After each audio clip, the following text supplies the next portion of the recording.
Hi, everyone. Welcome to the HumanizeEDU podcast. I'm Sandi Herrera.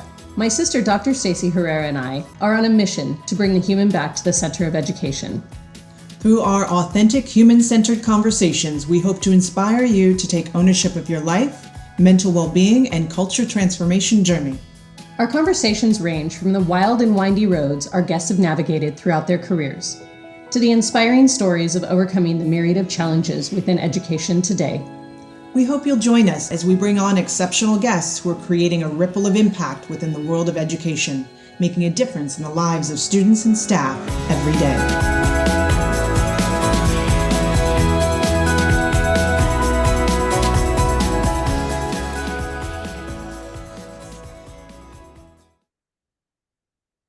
Hello, everyone, and welcome to the HumanizeEDU podcast. I actually have a really special episode today that I'm super excited about, and Stacy can't be with us. She's actually off getting her more continuing ed credits and filling her brain with more and more wisdom at a conference. And so she is wishing all of us well. But today is about focusing on healing and hope. And this really goes straight to the heart of what's possible when we put the human back in the center of our schools. For too long, we know that systems have been built to manage crisis instead of cultivating well-being.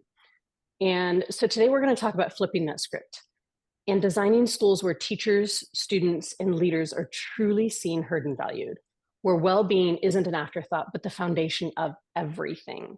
So today I'm honored to be joined by our partners, AJ, Nicole, and Adam from iWellness. And these are incredible humans that we are so grateful to be partnered with as HumanizeEDU.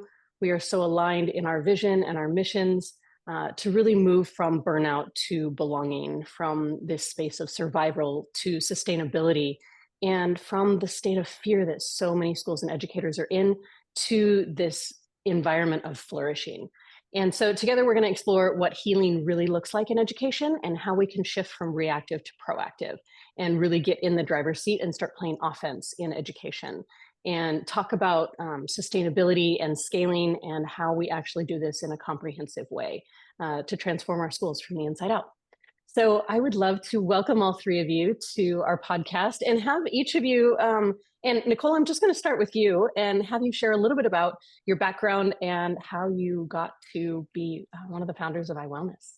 Awesome. Well, thank you so much, Sandi, for having us. We're excited to be here.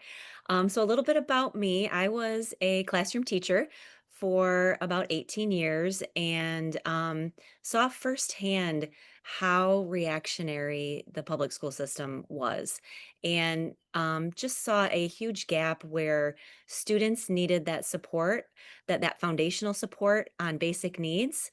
And so that's kind of what led us into the founding of iWellness Center. Is there was a need that just wasn't being met for students and staff, and so iWellness was founded to be that proactive solution and check in with students, be a quick temperature check, get that information so that teachers, counselors, social workers, whoever can jump in with students before they even begin their day with academics. So that's just a little bit about how we started in my role. I'm currently the Chief Operations Officer, so I get to work with schools firsthand on rolling out iWellness and coming up with plans and processes and procedures. And just I think I get the fun job because I get to actually be that touch point with our partners, and it's awesome the growth I see, and I get to see those end results and those outcomes. So it's phenomenal. But I can hand it over to AJ and he can give a little bit about himself. Love it. Yeah, thank you. And Sandi, thank you for having us, and thank you for the work that you and Stacy and HumanizeEDU do. We're very fortunate to partner with you and to meet you amazing human beings as well. So thank you. I am a retired educator. Most of my career was Genesee County, so around Flint, Michigan, elementary, middle school principal, assistant superintendent, then ultimately superintendent. And, just throughout my career as an administrator, um, it's as Nicole pointed out, just very reactionary, where a student, behaves in a certain way or makes a decision that either puts themselves or others in harm's way, or they get to the point where maybe they're not attending school and just trying to really, um, you know, be reactive to re-engage the student, re-engage the family. And when this idea of creating a platform that, as Nicole pointed out, could be that consistent check-in with students on a very tier one kind of universal level of essentially, hey, how are you doing today? How are you doing this week? And giving the students a voice really kind of flips the switch to where if a student's struggling, not feeling connected, that sense of belonging, they're struggling, and you're able to know that right off the bat before it bubbles up into them making decisions, whether it's, fighting other students or, missing 20 days of school because they feel isolated, then we're able to be proactive. Schools then can connect with those students, and sometimes it's just conversations. Sometimes it's just, hey, a phone call home. Your child's, reporting the last couple of weeks that their friendships aren't healthy or they don't feel connected, and let's get them back on track. I always say, if we're relying on behaviors as a red flag, it's too late. And so our CEO, Whitney Foley, who can't join us, kind of the same boat as Stacy, off doing other important things for the company. Um, this idea that she brought to Nicole and I of, why are schools calling me after students are suspended, after students are, referred to maybe a more intensive intervention or counseling. And so that's where that catalyst of iWellness came, is let's get the ability for students to have a voice, and for that data to be in the school personnel's lap in seconds, and then touch base and really utilizing technology to bring the human aspect of learning back into the schools. I love it. I love it. Adam, do you want to take over from there? Yeah, I can hop in and Sandy, thank you so much for having us. Excited to be a part of this. I know we've watched this podcast in the past, so really excited to be a guest on here. I'm Adam. My title for iWellness, I'm the director of partnerships, and I've got a different roadmap here. I grew up in a household with two educators as parents, and kind of as a rebelling teenager, I said, I'm never going into education. And the older I got, I kept finding myself, whether it was through volunteering as a tutor within K-12 schools, being a coach of athletic teams through K-12 schools, kind of found myself kicking myself later in life at, man, I missed what I was passionate about because I didn't want to go into education because that's what my parents did. And so when I got the opportunity, I actually went into business, got a degree in business, and started my own business. And when this opportunity arose to come work with iWellness Center, be the director of partnerships, and be able to do this just seriously important work with K-12 schools and be able to make that impact, I couldn't have been more excited to do so. So, again, not coming from the same background as AJ and Nicole, as far as throughout my career, but ended up in a very similar place, and we share the same type of passion. So just absolutely love the work that we're doing. Have completely bought into the vision of what we're doing, and what I love about the work that we do at iWellness, and I speak on this frequently, is we've got really this three-pillar system of the work and the impact that we're able to make. And first and foremost is with the students. That's what's so important, is giving the students a voice to let us know, hey, how are you doing, whether it be today or this week? Giving them that voice that ultimately leads to the proper support as early on in the process as we can possibly provide that. The second part is, we know within the world of education, and Sandy, you know this very well, they have a lot on their plate, whether it be a teacher, a principal, a social worker, a counselor. How can we help take some of that stress off of their plates and allow them to do their jobs more effectively and more efficiently? And that's been a huge point of emphasis, and the feedback that we get and what we see in the outcomes is we're allowing and empowering the staff members to be able to take a little bit off of their plates and do their jobs more effectively and efficiently, which ultimately cultivates a better culture within education. And then the third point is informed decision making. We see a lot in education where we're collecting all of this data. We're looking at test scores, we're looking at attendance rates, and then we're making decisions based on that data.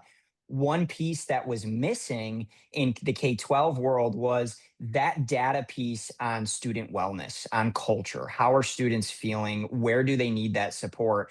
And that's a big area where we feel like we're helping to fill that gap and provide that data to key decision makers, whether it be school districts, whether it be policymakers at the state or the federal level, where we can take a look at the landscape and then be more intentional with our decision making. And how we're going to roll out those supports and those investments to support what is ultimately the future, the children. So yeah, that's a little bit about me and my role. And I just want to kind of throw Love this it. out. I think it's so cool sometimes how the universe works.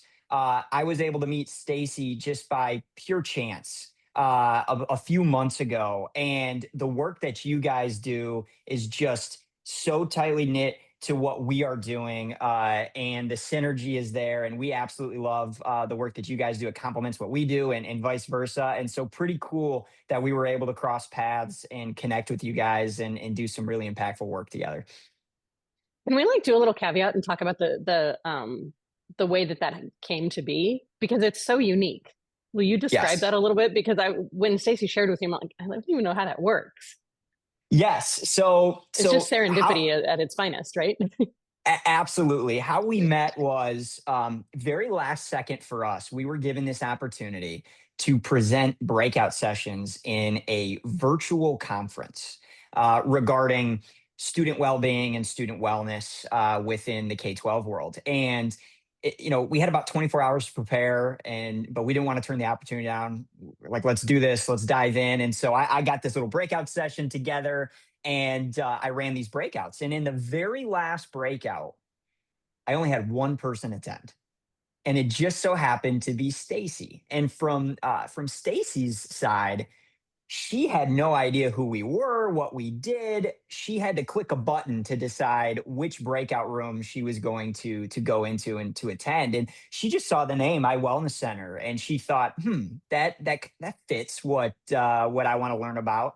I'll click on this. And because she was the only person in attendance there, we ended up just having a conversation. And I wanted to ask, hey, who are you? What work do you do? And as the conversation went on, we realized, whoa, there is a lot of synergy here. The work that you're doing at HumanizeEDU really fits into the work that we're doing at iWellness and complements each other. We need to have a further conversation. And within those further conversations, we find out Stacy's located and lives in the same city as AJ and Nicole do, which led to an in-person meeting, and then the relationship has flourished from there. So yeah, as you pointed out, very serendipitous and a really cool story on how our paths crossed. Yeah, so fun. And then Stacy shared with me, I think she called either during your lunch when you met with her, Nicole, or right after. And she was like, I met Bliss in person. And which sounds so funny if you don't know what I'm talking about. And so with Unpacking Bliss, the book that Stacy and I co-wrote, we have our AI Bliss tool that you can interact with the book.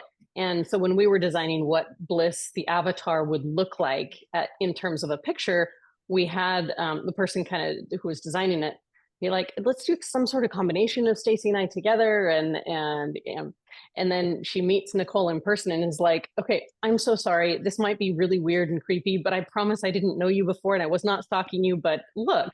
And so Nicole really resembles Bliss. So if we want to, and I think personality wise, Nicole could also have those conversations. So we might put you into that. And the other fun thing, Adam, I just want to talk about, if you're okay, actually sharing who your parents are so that we can just name it in the room. I love the transparency and also the Yes. professionalism that you're trying to hold, which I appreciate as well. Yeah, no, I can speak on that.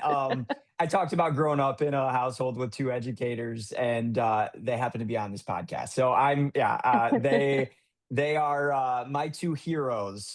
Founded, we're co-founders of iWellness and have done a lot of really impactful work in education. And yeah, it's weird calling them AJ and Nicole, and I've had to learn that through the business practice. It's weird to refer to your father or your mother by their first name, but I've had to do that quite a few times. But yes, these Yeah. two So on this wonderful podcast, human let's just be beings are human. my parents. Let's just be human. Yes, that Yeah. that Let's just be works. human. Perfect.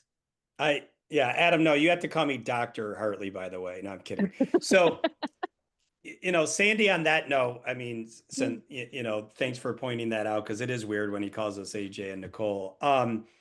We were fortunate, we brought on a team.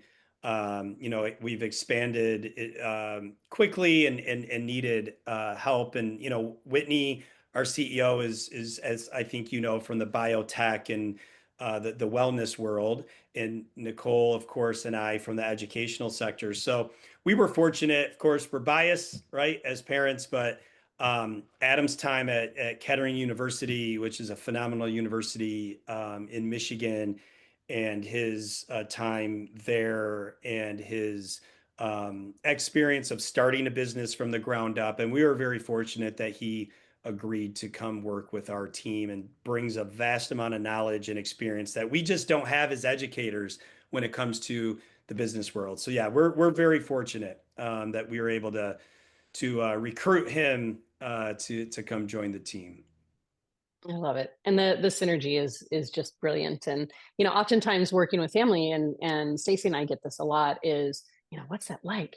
It's like, it's fantastic. What are you talking about? And I know that in Yeah. in some families it would not be. And so I'm super grateful. And as I think you all are as well, when you have that ability to just have really conscious relationships within family to where it doesn't have to be business versus personal. It just gets to be this whole integration of being a human and getting to be in this playground of life where you get to live in alignment with your purpose and do it with favorite humans, regardless of blood relation or not. And really cultivating those cultures within our companies and within our organizations.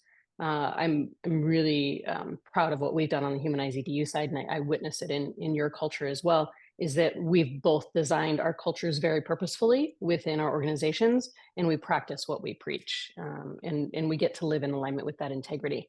So yeah, I appreciate that so much in fellow family businesses that are purpose driven.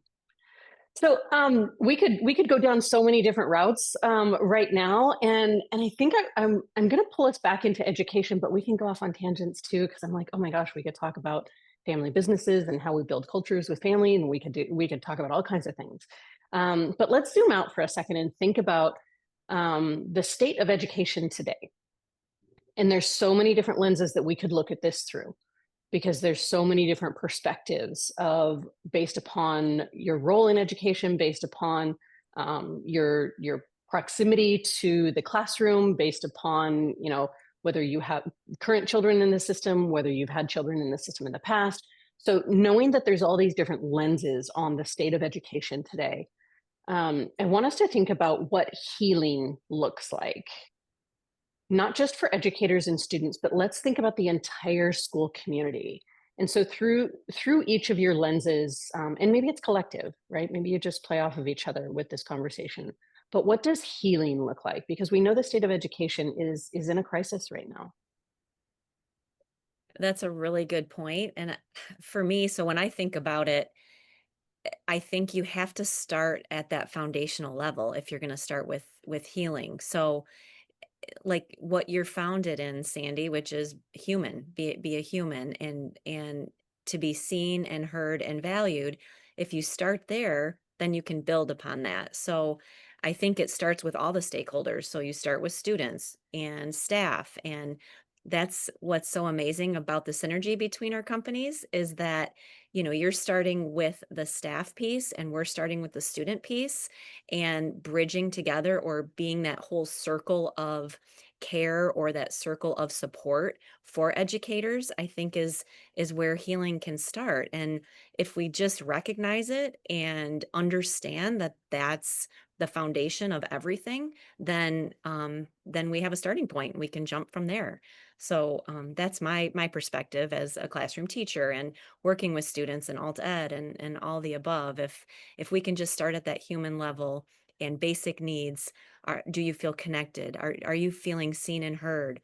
Do you feel Mhm. safe? I mean, all those basic needs for me and my perspective is that's where we have to start. And let's just name it for those that are listening, for why that matters first. So we all intuitively know it. We talk about it all the time, but let's just name it, especially for those people that say, we just need to get them to learn. Just get them in there and teach them what we need to teach them because it's, other parts of their life can fill in some of those other gaps. Go like speak to, and this is for any of you, speak to like why. Why is that the foundation? Well, I mean, I think all of the research out there points to the way we learn as human beings, the way we function as human beings. Um, Learning can't occur or growth can't occur unless those basic needs are met. So, there's millions of brilliant people out there that have researched this and put their time and effort towards how do we do that, where do we start, and if we can just start at that foundational level of Maslow's hierarchy of needs, basic needs, and then go from there, that is, it's not my idea. It's years of research ahead of me that says if you start there, then that's where you're going to get the outcomes that you want to get. So, that's my two Yeah, cents on it. yeah. Yeah, I think too. I'd like to, kind of from the adults in our school systems are, in my opinion, in crisis mode, let's say, than they were maybe 2 decades ago, for instance. So for like when Nicole and I, when I got my first teaching job and we'd go out with friends and, oh, what do you do for a living? Oh, I teach. Oh, nice. And then they turn to the other person, what do you do? It's like education was never in the newspapers. It was never front, page news. And fast forward 20, 25 years, you can't read a newspaper, you can't get online without, conspiracy theories and board members going at each other and superintendents being blamed for the pandemic and fired and it's just constant crisis. And so when the adults that are supposed to really your job is there to care for the students, to build relationships with families. And I really think what I saw kind of before retiring and then the work that we do with iWellness is the adults are a lot of them are struggling themselves and kind of that spotlight, whether it's are your students meeting the standards of state or national academic scores, are the various laws and policies that are constantly coming down, and then the divide. I mean, schools are a reflection of the community.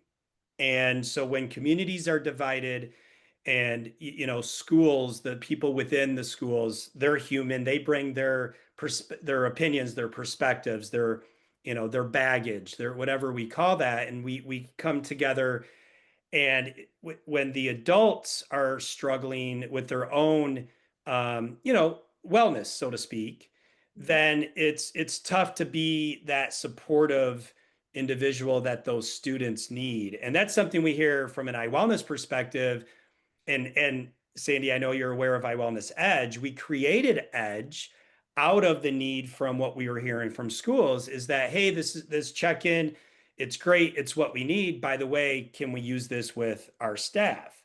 And so that's where Edge came from, was schools need to be more cognizant of the staff themselves needing to feel connected and supported, so they then in turn can support students. And so I think that's key, that even though they're over the age of 18 and they're now working in their careers, we're still very much human, and those that what Nicole is pointing out, that foundational need never goes away, no matter how old we are, no matter who we are. So I think part of that too is just education is now under the spotlight. It's and individuals that work in education, I think, are kind of always looking over their shoulder and second guessing. And in reality, and John Hattie's research is one that comes to mind, and Carol Dweck's out of Stanford. Um, in reality, if you believe in your students that they can learn, and the students believe that they can learn, everything else takes care of itself. But to do that, you have to feel, you have to feel supported. You have to have trust. You have to be able to connect as humans. And I think we've gotten away from that in our society, which means it's reflected within our K-12 system. Right. Go ahead. And just to add to that, I know this is a very popular saying, and we talk about this a lot, and this is really the work that Humanize EDU is doing. But to be able to pour into others, and you take that from a teacher's perspective, to be able to pour into the students and support these students, which is ultimately the goal within our K-12 student or K-12 schools, right? Your cup needs to be full. And so that is a really important aspect to this, is ensuring that the support staff within the school districts, the teachers, the administrators, counselors, they need to feel like their cup is full. They need to feel happy within the culture of the district. And then that's how we're going to maximize what they're able to pour in on the student end. And I think that's a really key piece to this. And Dad, AJ, I liked how you had brought up the world of education has just changed so much, and there's such a spotlight on it. And as we know, we sit here in 2025. Politics divides us.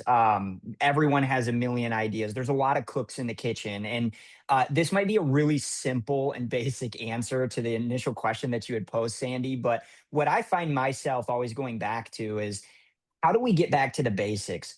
What's the goal? What is the end goal of our K-12 schools? It is to empower our children to learn, be the best version of themselves, to ultimately go on in the world and become the future politicians, doctors, business leaders of the next generation. And so I think, in my perspective, I feel sometimes maybe we lose that in the disagreements and the different ideas and the divide within the school system. How do we get back to getting everybody on the same page? Because I think I don't know if I would find an individual out there that disagrees that a positive culture and pouring into our K-12 students is supremely important in this country. And so, okay, if we can agree on that, let's now work backwards, and how do we get there? And Nicole, Mom, to your point, you had mentioned, I think that starts with building that foundation of basic needs. We can't expect our kids to be successful in the classroom, to excel in their test taking and their learning abilities, if they don't feel safe at school, if they're not feeling happy on a daily basis, if they don't have strong self esteem. So, how do we pour into those foundational pieces to build them up? And then that's where we see the improvements, whether it comes to absenteeism, whether it comes to test scores, whether it comes to their academic performance. Yeah, so important. And we've touched on like the reactive systems, right? That it's almost like we wait for burnout, or we wait for a tragedy, or we wait for some sort of breakdown in order to respond. And so much of that I call it playing defense, right, doesn't serve us in swimming upstream. Because if we're going to wait until there's a crisis to then all hands on deck, and now we have a mission, and now we're all on the same page because we can see the fire that we're putting out, mixing metaphors. But to be able to go from crisis management to a proactive culture of well-being, what's it going to take? I I can start Yeah, out. go for it. It really is a mind shift in K-12. So I'm speaking from my experience, over the years in various roles, various school districts, but even working with multiple schools and districts with iWellness. And it's kind of this first versus second order change. And so, the old, analogy of don't move my cheese, Hmm. sort of thing.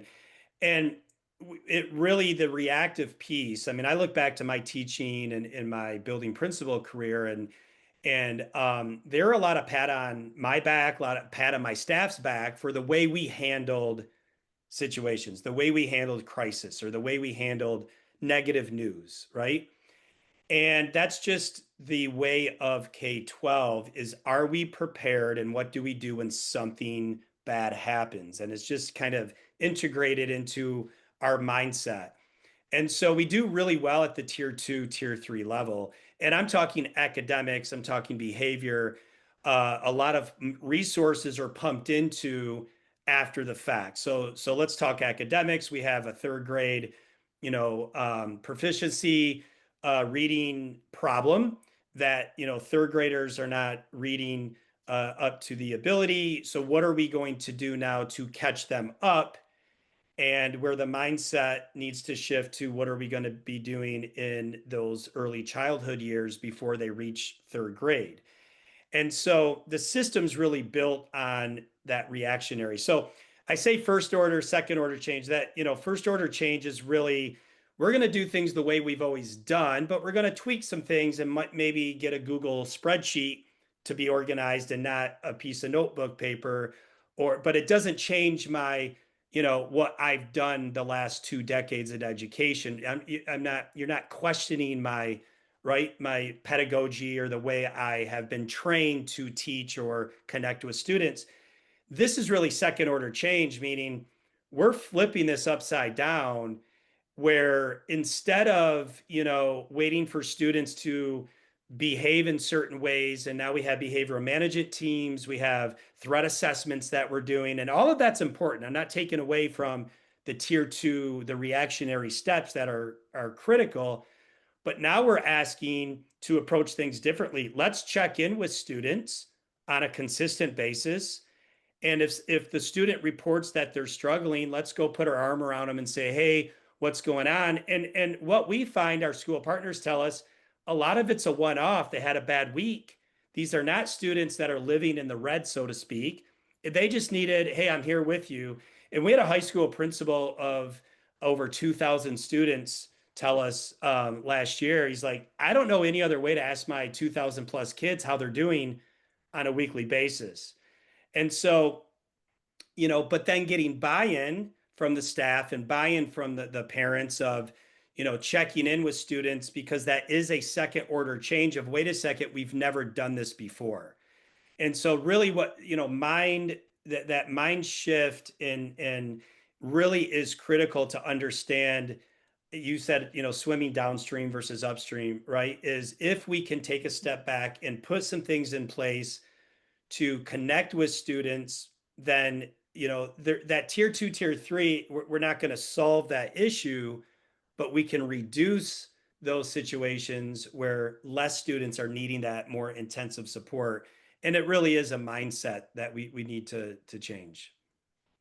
Yeah, absolutely. And to add to that piece of mindset, it's so coming from the practitioner focused lens, or those staff members that are in the trenches with the kids, is giving them the permission to look at things differently, allowing them that space to say, wait a minute, if we can shift our minds and our mindset to, let's front load here. Let's not be reactionary. Let's swim upstream. Let's see what's going on up here before those kids starts falling through the cracks on that bridge. Let's get there. And I think, if we, just from my experience as a classroom teacher, if we give those practitioners, those support staff, the permission to do that and not feel as though they need to stay in that reactionary state, and what about this and what about that, give them the freedom to be human, and give them the freedom to do those foundational pieces with students, connect with them, make them feel safe, let them trust the space that they're in, then I think we will see that change. But you've gotta allow those practitioners that permission to do that. What are the pieces that are keeping the, as I call it, the vice grip around their head that keeps getting tighter and tighter? What are those pieces that we actually could mitigate to be able to give them that breathing room? I think it's a lot of those expectations that we talked about earlier, those policies and things that are pushed down onto teachers that might be okay, we're going to adopt this new MTSS procedure, or we're going to adopt this new curriculum, or we're going to add this now to, this is you're being evaluated and this is what it looks like and what we need to see out of you. And just all of that, like you talked about, that vice grip, if we could remove some of those things, and if it could come from that admin level of, hey, let's work together as a team, let's focus on outcomes, and we know we're going to have to front load here, so we're going to take off that pressure of your evaluation, and we're not going to worry about that, and we're not going to worry about the curriculum. That's going to come second to our students' foundational needs. And so, I don't have a hard and fast answer for that, Sandy, but I think if we can remove some of that vice grip, like you said, that pressure, and allow that space and that permission for teachers, practitioners to do what they do best, connect with kids, if we could get back to that basic, I think we would see And some. trusting them, Yes. right? Trusting them as professionals. I think that a lot of that's been taken away. Spot on. Yep. Yeah.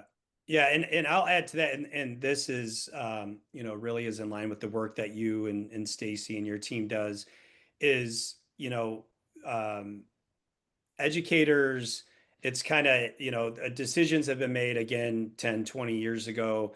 We're gonna step it up a notch. I mean, we're lagging here and we need this. And I've, in my career, I've never met a teacher that didn't agree that, I want my students to get the best education. I want to be the best that I can. You need me to step it up. I'm going to step it up. I think what we forgot, as a whole and as a system is we're gonna keep raising that bar. But we know whether, like, before the podcast we were just talking about family and kids and grandkids and and parenting, where you have these high expectations and you want to, and so we're going to push. But if you do that without the support, if you do that without the guidance of um you know okay, you're going to feel some anxiety here, you're going to feel pressure because our state assessments, we need to close this gap. And so we're going to spend a lot of time in training and PD and bring other curriculums in, whatever it may be. Well, I think what we failed to do as a system is offset that with resiliency, with support, with, look, I know you're going to be nervous about this, but here's this trusting relationship. And then, hey, by the way, you have a teaching degree, a master's degree. You're going to have a voice in how we're going to go about this because you are the professional. And I hear from teachers all the time that it's kind of the autonomy has gone away, and this is how you do things. This is how we're all going to do things. And we all bring a creative spirit to education. We all have different personalities. And as Nicole pointed out, what's our goal? That should be the same goal, but how we get there should be different. And when we standardize of how we should be reaching that standardized goal, we lose our, we lose the humanity of it, because we are designed, right? We are created to be, creative, to do things differently. That's what, diversity is, builds teams. And when you lose that, I think you get depression. You get, why am I even here when I Mm. can be replaced with somebody else that can read the script? And so Yeah, I the think diversity of there's, thought, you lose that, right? exactly. And that's what makes us human and what our superpower is. So speak to the world of AI and the fears of AI taking over education, or whatever narratives you guys have heard, and how it's going to replace teachers, and how, like, I've heard all the fear statements about AI versus really our common mission in bringing the human back to the center. What are you hearing, and where do you see it going? Let let's start with the young one here on that, and then I certainly can. Yeah, I can hop in here, and I think, if you take a look at AI as from a broader scope, it is a little worrisome. The power that AI has, taking jobs away, and in a ton of different industries. And if we're going to just look at it through the scope of education, I think um, we can kind of wrap this whole conversation into one word, and it's a little bit of a playoff word here, based on your company, Sandy, but it's humanize, and humanizing education, and we feel like we're losing that. And so, what I this is my personal opinion, but my opinion is, we cannot lose the human element of K-12 education and what the human element brings to a child's education, to their relationships, to how they grow, not only in learning the academic side, but growing as human beings. And so, do I see AI as a threat coming in and taking the place of teachers? Gosh, I certainly hope not. I would like to believe no, that we should not be worried about that, because again, we keep coming back to the human element, and we are some of the issues that we are seeing in the K-12 system right now is we're trying to strip the human element away, and ultimately dehumanize what has made K-12 education so important and so great for so long. And so, again, this is a lot of my personal opinion, but I just feel that you're never going to be able to take away fully the human element of education. Now, there is a lot of awesome ways that you could utilize AI within education, but it's got to be utilized in conjunction with the human, with the connection piece. And so, um, again, I think we should be worried if we're talking about AI coming in and taking the place of humans within a K-12 school district. I don't see it going there. I really, really hope it doesn't go there, and I think it can't go there, because we can't take away the human element to educating our kids. Yeah. Uh, Drop the mic. Okay, we're done. Right. No, I was like, AJ, what are you going to add? yeah, gosh, I will say this though, so the iWellness team, the term AI, we say all the time, is actionable insights. Mm. And so it's really everything Adam said. So I don't want to repeat, I don't want to be repetitive. I'll just add that, leveraging technology, to be human. And so, we talk about this all the time with our software team and as a leadership team, is that our mission is to provide actionable insights to the human beings that are working side by side with the students. And so what that means is, as a software company, absolutely, there's ways we can integrate AI into our platforms, but it always starts and ends with how is that building trusting relationships and how is that connecting human to human? So I'll give you a quick example. We have AI within our platform to provide data digs, what we call them, for school personnel, right? So the building principal, but the story I'll tell you is social workers. So typically in the K-12 setting, which everybody on this podcast knows, that a lot of social workers, counselors will identify students over a period of time and put them into small groups. So if they're really, a group struggling with personal grief, let's say maybe they've had a relative pass away, and they're in the grieving process, or they're really struggling with friendships or feeling connected. And we hear this all the time, is that the ability that students are checking in on a consistent basis, and within a few weeks of the school year, counselors can start putting together small groups based on what students are reporting, rather than months into, okay, this student has been down to my office. I heard this student was struggling today. It's coming right from the student into onto the social worker's laps, and then being able to utilize AI, right, the technology to see, okay, where are students struggling? And now I'm working with small groups within weeks of the beginning of the school year. Or I know before I start school last year, I've already put them in groups of, who needs targeted support in what area. So it's utilizing technology so the human can connect with the human. And I think that's what, Adam was pointing out. And we have to be very careful, obviously, moving forward. And the other thing is, we are not AI experts.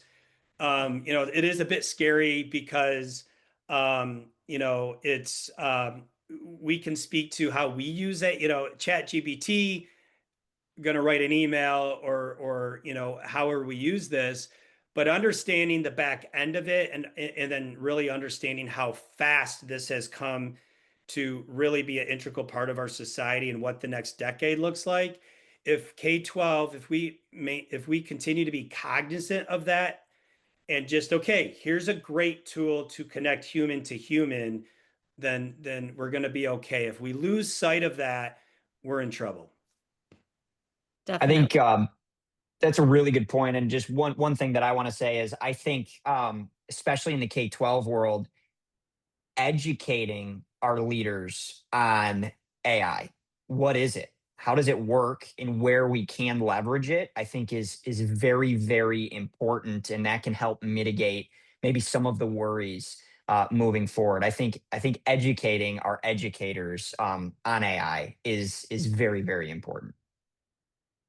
Yeah, I agree, Adam. And I just want to touch on this piece because we've all kind of danced around it. And the technology piece is only going to be as effective or as good as those relationships are with that person or that teacher with students. So I see it with iWellness in my role. Though the outcomes that staff are getting with students are not from the technology side. The technology provides those actionable insights like AJ touched on, but it's that relationship is where you get the outcome that you're looking for. So tying those two together and bridging it, sure, we can have amazing technology. We can provide all the data so that you can make these informed decisions, but it all hinges on that relationship with students and whether those are strong or not. And so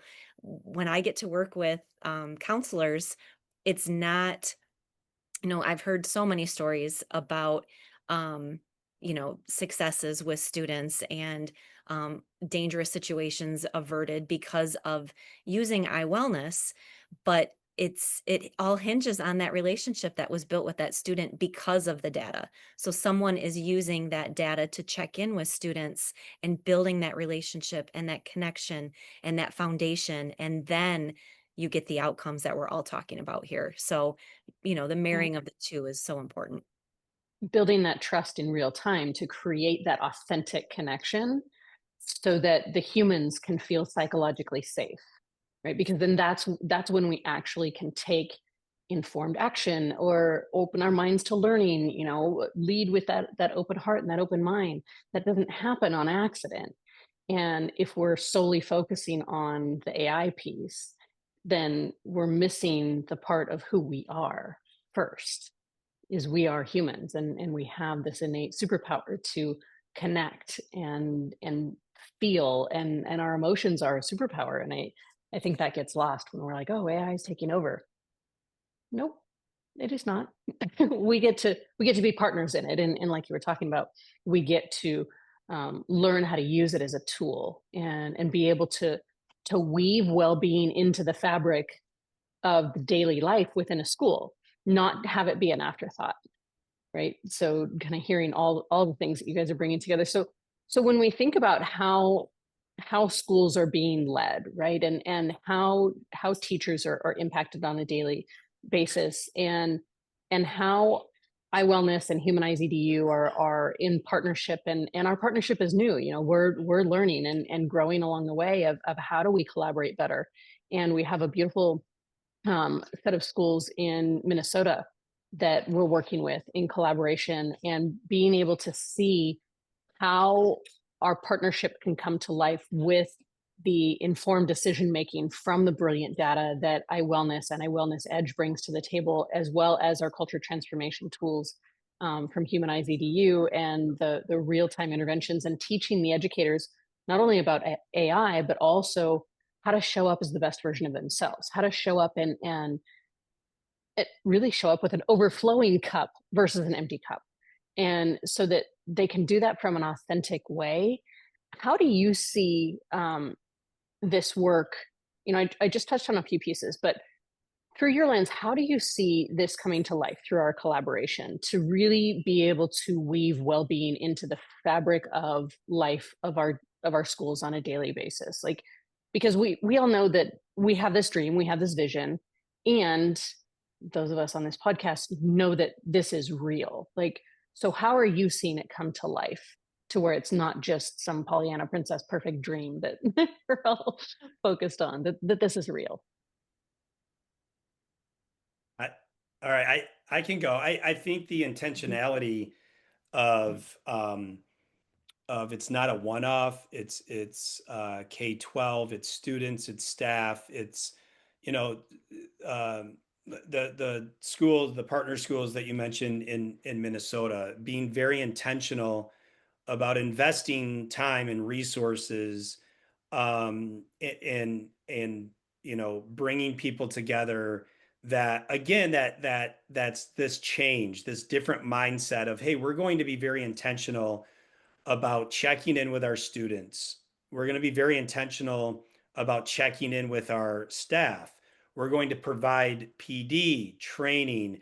And so it becomes kind of a way of life. This is just who we are. And when you look at a strategic plan, so to speak, and the academics and uh, community partnerships and portrait of a graduate, this is what when our students leave, this is what we want them to kind of look like. And for a school district or a school to be very intentional about bringing in HumanizeEDU, about bringing in iWellness, that's key. So the tools that we provide and the training that's being done, that may look different in various districts across the country. But any district that's making this a focus and being very intentional about it, we have to applaud their efforts. What I like about this very new partnership, is we talk all the time, because schools come to us and say, do you do A, B, C, and D? And we need this and we need that. And early on in the business, we would say, oh, sure, yeah, we can do that. And we had to take a step back and say, okay, what is our mission? Why does iWellness exist? That we're doing this very well. Now let's go find people that are picking up those other pieces that are doing it very well. And that's why Adam meeting Stacy was just awesome, because what you do, you're the experts. You do it very well, and now that's another piece of the puzzle that we can bring in, and it allows those schools that are being very intentional to be successful, because they're not piecemealing. They're working with organizations that work very well collaboratively together, so nothing's lost. Because that's what will happen too, is we're doing this for the students, and then it's kind of over here, and then we do kind of a PD or training 2 months later, and by the time it's June and everybody breaks for the summer, we've never connected the two. So I think being very intentional about this K-12 holistic approach is Mhm. key. And that's what I'm Yeah, excited about the partnership. yeah, it's that strategic planning, right? Is we're looking at this through the comprehensive sustainability of it, not just, hey, let's do a concert over here and do an assembly over here and do that, because all those things are beautiful, but if they're not in right rhythm, then we actually don't get the comprehensive sustainability that we're all seeking, so that we can play offense. in education. And the more that we can play offense, the more alive our nervous systems are, and the more we actually feel empowered to do what, as educators, we want to do and can do, right, from our superpower place. So I'd love to hear like a story from maybe a few stories, a moment where you witnessed like real transformation, where either an individual or a whole school system shifted from that burnout to possibility or to growth. Like share through your lens a story of an individual or a whole system that has shifted. Sure, I can start. So I'm thinking of a district that we work with, and they've been with us now. I think this is their fourth year, and so in the beginning, it was a mindset shift to check in with kids, see how they're doing, something that's not academic, and so it took a little bit to get bought in, and a teacher at this building said, "You know what? I just want to try this. I want to see what I can do." And she was hesitant at first, and I have had the front row seat to see this beautiful transformation happen. So, this teacher now works with all of the students in the building, and she has created, using iWellness data, she goes in weekly, looks at the data for the students, and tailors programming to the specific needs of the students. So it's no longer, like you said, Sandy, over here, let's do this assembly on this. Let's bring this curriculum in. It's tailored to the specific needs at the time of the students. And so I have got to witness the growth, and so the way our system works is students check in with those 7 questions, and it puts them into a category of red, yellow, and green. And so red would mean there's a lot of needs that might need not being met. Yellow is medium, and green is low needs at this time. And so this teacher has been collecting that data now for 4 years. And because of her intentionality, like you said, AJ, she has minimize those students that are popping up in the red to basically non-existent. And so over 4 years of her being able to connect with students, have that relationship, have that targeted data at her fingertips to then fill in those holes as they pop up. It is just a beautiful thing to witness, Mhm. and I can only imagine what it would be like to have Humanize EDU in that building as well. What Yeah. what we would see. So that's just a little. I love that because I hear teachers all the time like it's the behaviors, it's the behaviors, it's the behaviors. It's like yes, and the behaviors are a symptom of something else going on. And so how do we actually swim upstream and focus there so that we can see more in the green, right? And on a daily basis you can feel your classroom be quote unquote in the green versus red, red, red. Now you feel like you're playing whack-a-mole and you're exhausted, you're burnout. Like to I mean, we see this all the time all over social media, the memes that are out there and the reels that are out there about teachers laughing because, that's the emotion that allows them to, vent um, about, you have 20 to 30 children in the classroom, all with their own unique needs, all with their own behaviors, all with their own stuff and their baggage that comes in. And it's like 1 minute so and so's crying, 1 minute someone's throwing a chair, 1 minute and it's like, at the end of the day, no human can navigate all of that. And, then like middle school teachers, like, God bless all y'all. Like what they have to navigate too. I mean, that time of life is such a transformation as humans.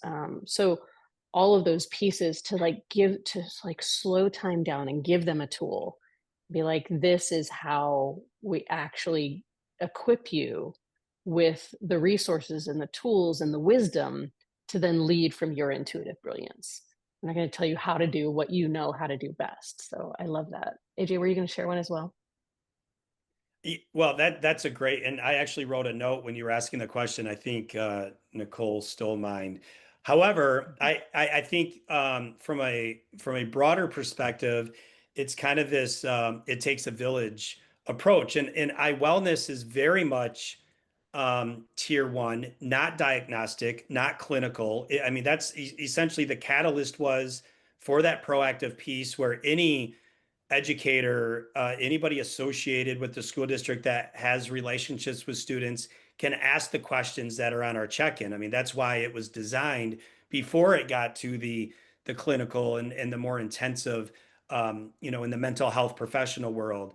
And so, quick story, we have districts that their football coaches have dashboards that keep track of the student athletes that they coach, and bus drivers. I mean, when I was an elementary principal, we had a bus driver that if I had any issues with students, I would just say, hey, he had a better relationship with a lot of the students, and so this really is kind of this take the village. So we have a pretty large district where a few of the central office personnel are former building administrators in the district, and they still very much want to be connected with students. And they actually go in and they look at iWellness data, maybe from a 30,000-foot view to look at gaps and so on.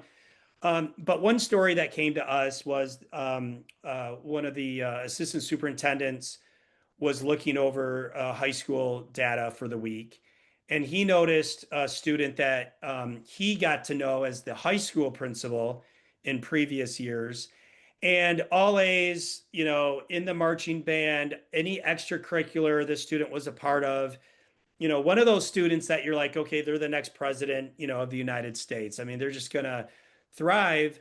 And he noticed that for a couple weeks, her check-ins did not reflect the perception of this student was always in the green. So he actually jumped in his car, drove over to the high school, and and was able to connect with her at lunch, just going saying hi to the students, and then kind of pulled her aside and say, hey, what's going on? So here you have the assistant superintendent in central office that connected with this student. Ends up a lot of things were happening on the home front. I think a grandparent had passed. There were some other things going on, and the parents were so appreciative. They had no idea. The teachers that are typically seeing this student do cartwheels down the hallway, high fiving, like always bubbly, and this assistant superintendent said, how else would we have known that this person was struggling? And it goes back to the ability to really students feeling safe, feeling that this is a way to check in, and to have the assistant superintendent pull you aside and say, hey, but he had a great relationship with this student. And we tell school partners all the time, usually it is the mental health professionals that kind of own the data, so to speak, right?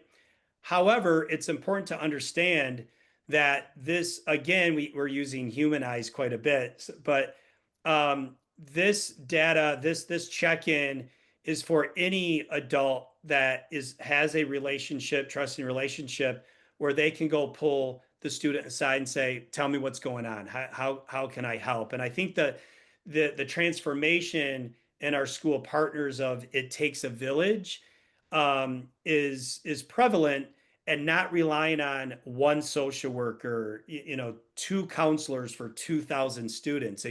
That's very overwhelming. Let's pull together. Like, we have a lot of the bigger high schools and middle schools, the advisory teacher that they see students maybe 20 minutes a day. They're checking in on their 20 students that they see. And so it's the ability to really come together collaboratively as a team and build the support system, and not just rely on two or three people to check in with students. So we've seen a lot of that with our schools that have been with us 2 to 3 years, and really understanding how they can leverage this to build a large team of support. I love that, because we all as human beings, like, we know that, there's certain things that go on in our lives that we have certain people that will tell about certain topics.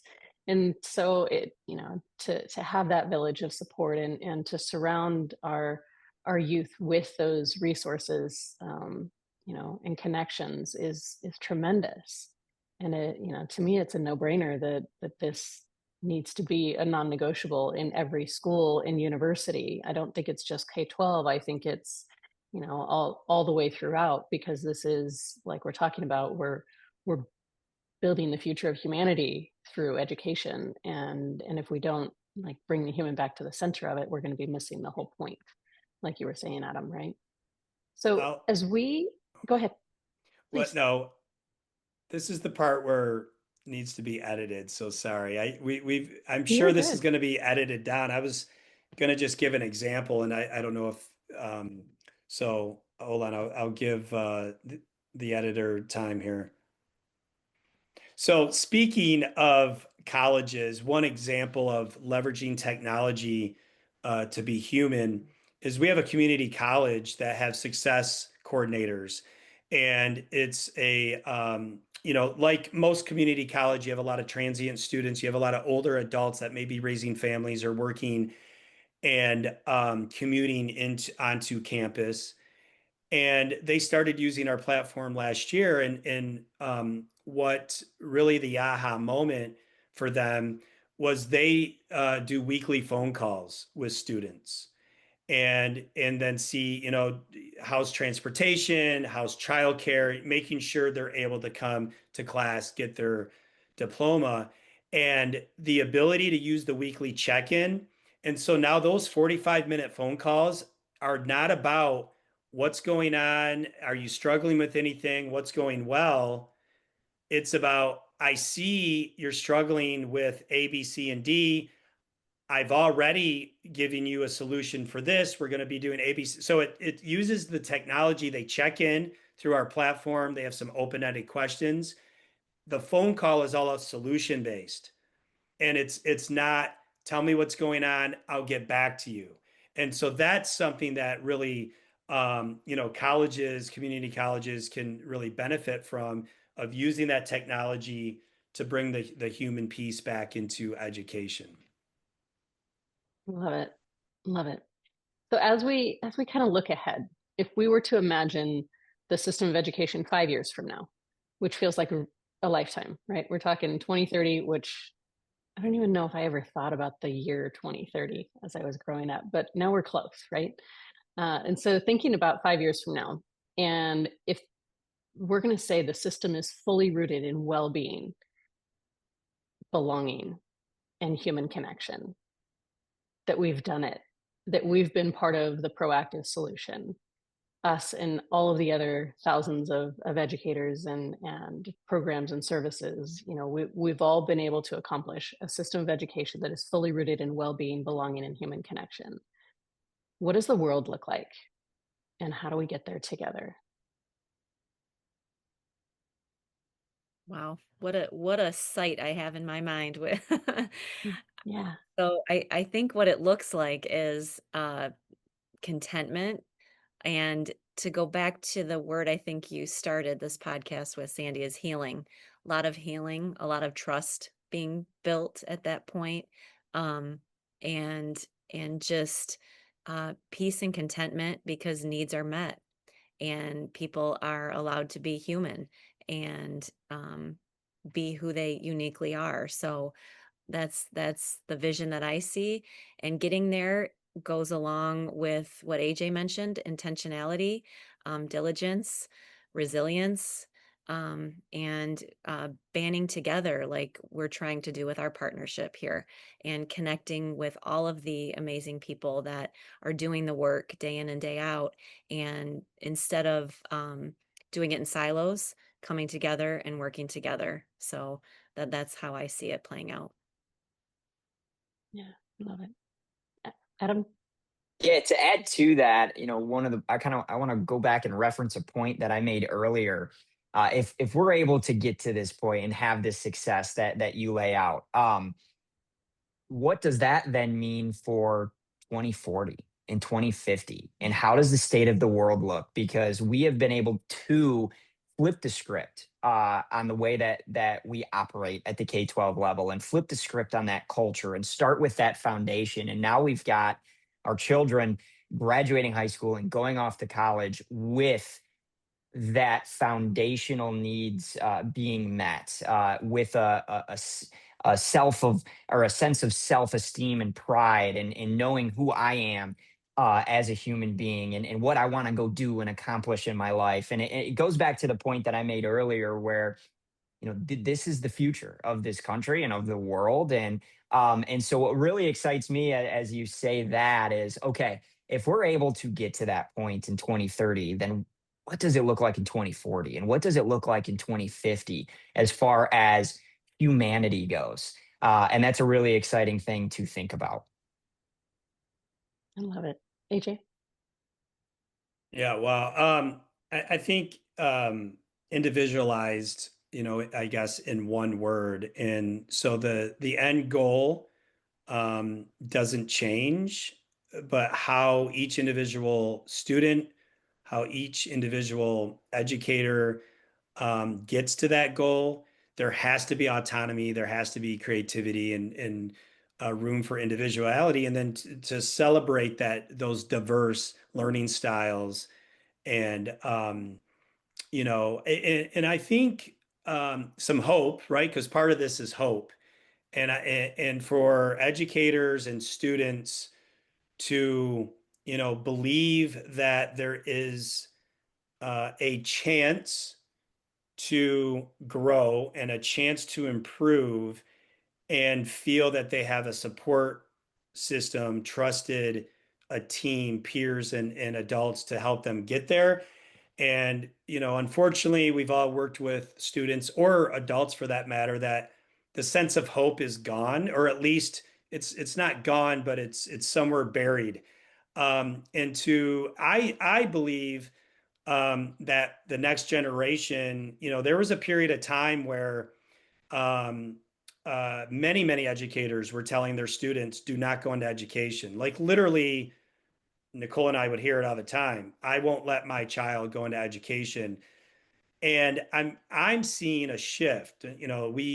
Adam's cousins, Nicole and I have nieces, phenomenal human beings, could do anything they want. They're going into education. We have colleagues and friends that I'm hearing all the time. Yeah, my daughter's in education, or my son decided to, he got a bachelor's in science, but he's going to get his teaching cert. And it seems like the pendulum is swinging where if we can get the younger generation that they lived through this negativity, right, as students, that I think I should say there is hope that where the pendulum is going to swing back. History typically repeats itself, and hopefully we're swinging back into this the younger generation wanting to make a difference and wanting to do that. But again, I think it's allowing them to be themselves, to celebrate those different learning styles, and then to say, here's our goal. I don't care how you get here. I will support you on helping you get there. But the end result is the better versions of our students as they graduate. And that may be, and I know this isn't a podcast about project-based learning or place-based, anything of that nature, but just Nicole pointed to this, giving permission for humans to think for themselves, to bring their talents to the table, and then to celebrate that. And that will lead to a brighter future in K-12 education. I love it. I love it. Any final words that you would say to an educator who's struggling in this moment? I'd say reach out to Humanize EDU. Um, I, um, I, I think, let's see, how can I say this? If you can not define yourself as a teacher, as an administrator, but define yourself as a human, take a step back. And it took me 51 years to say this, okay? Um, you start at, again, Nicole has said this, Adam has said this, throughout that foundational level.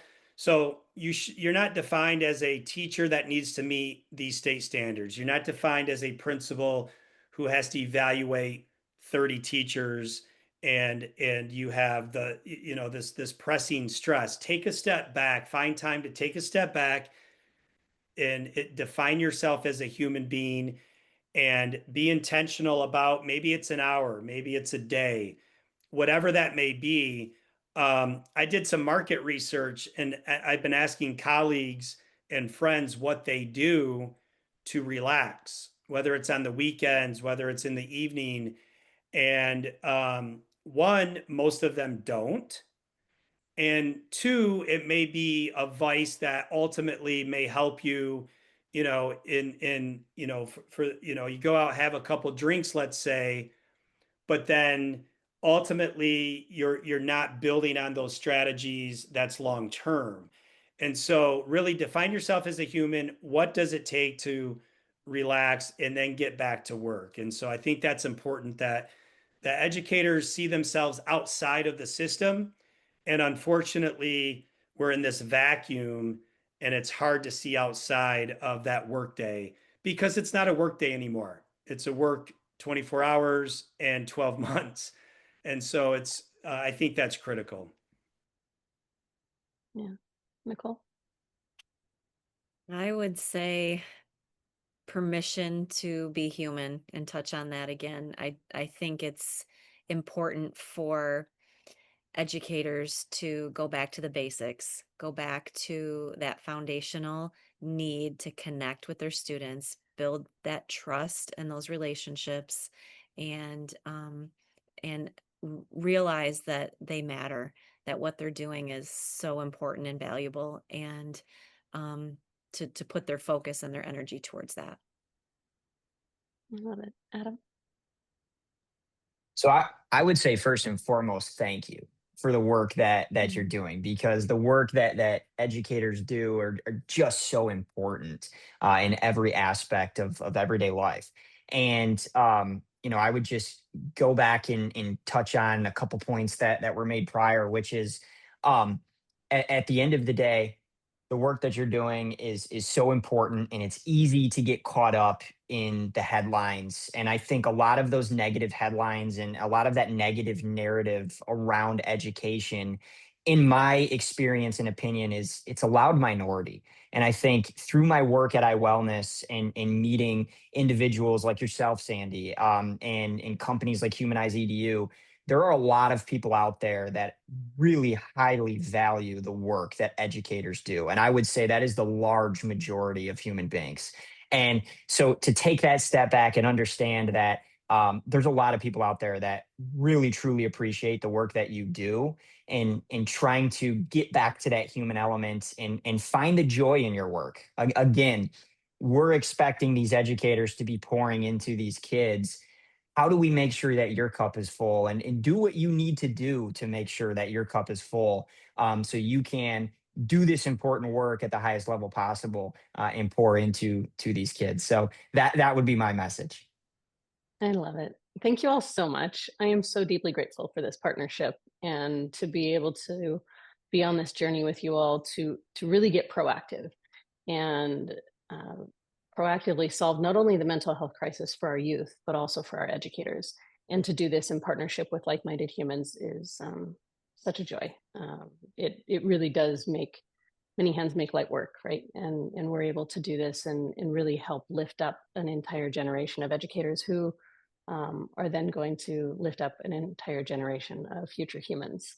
And so to everyone listening, may this inspire you to slow down and to breathe and to remember that you are human and you get to show up as a whole human yourself. You get to show up and take care of yourself first because you matter first, because then that ripples into the we, into our teams, into our classrooms, and then that's what transforms our schools. So thank you all for being a part of this beautiful movement to revolutionize education from the inside out. And stay human, everyone. Thank you so much. Thank you. Thank you. Thank you for listening, learning, and growing with us here on the HumanizeEDU podcast as we reignite the love of learning. Remember to give us a like and subscribe to hear more. Wishing you a beautiful day on purpose.